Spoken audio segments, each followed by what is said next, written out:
पाकिस्तान में इस वक्त इन्फ्लेशन तकरीबन अराउंड 30% है और इसके अलावा जो पाकिस्तान की करेंसी है वो भी काफ़ी डिवैल्यू हुई है। तो दुनिया में कई ममालिक हैं जिन्होंने ये तजर्बे किए, इंडिया ने भी किया और वहाँ इसके बड़े बुरे असरात आए। पाकिस्तान की जो इकानमी है वो ग्रे इकानमी है। पाकिस्तान में कैश पर बिज़नेस होता है, आपको पता है।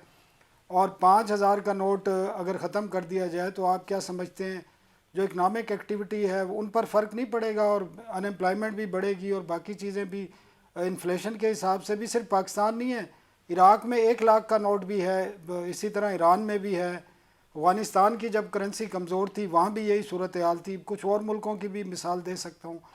तो आप क्या समझते हैं फ़ौरी तौर पर इसको बंद कर दें तो पाकिस्तान जैसा मुल्क जहाँ पर ग्रे इकानमी, जिसको आप ब्लैक इकानमी भी कहते हैं, वो बहुत बड़ी ज़्यादा है, तो वो इकनॉमिक एक्टिविटी पे फ़र्क नहीं पड़ेगा फिर? देखिए, इसका एक लंबा जवाब है जो मैं कोशिश करूंगा कि कुछ वक्त में आपको दे दूं। वो ये है कि देखिए, इसमें जो आपकी ग्रे इकोनॉमी है वही तो चीज है, वही तो हमारे लिए एक सोचने का मुकाम है कि इस टैक्स टू जीडीपी रेशो में ये हुकूमत, कोई भी हुकूमत आए, जिसकी भी हुकूमत आए, वो नहीं चल सकती।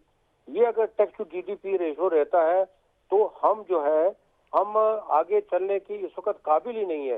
इसलिए काबिल नहीं है क्योंकि इस वक्त जितना आपका बजट कलेक्ट हो रहा है वो तो आपके सारे का सारा सूद में चला जाएगा।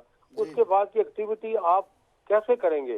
तो अब ये जो चीजें आपने नाम लिए दूसरे ममालिक का, इसमें तो इन्फ्लेशन का जहाँ तक तलक है, आप भी इसको समझने की कोशिश कीजिए कि जो बाहर के मुल्क हैं वो इन्फ्लेशन को कंट्रोल करने के लिए इंटरेस्ट रेट को बढ़ाते हैं, क्योंकि वहाँ पे सब डिजिटल मनी है, या आपके जो भी आपकी खरीदारी होती है वो जो है ना बैंक के मतलब क्रेडिट कार्ड से होती है ज्यादातर।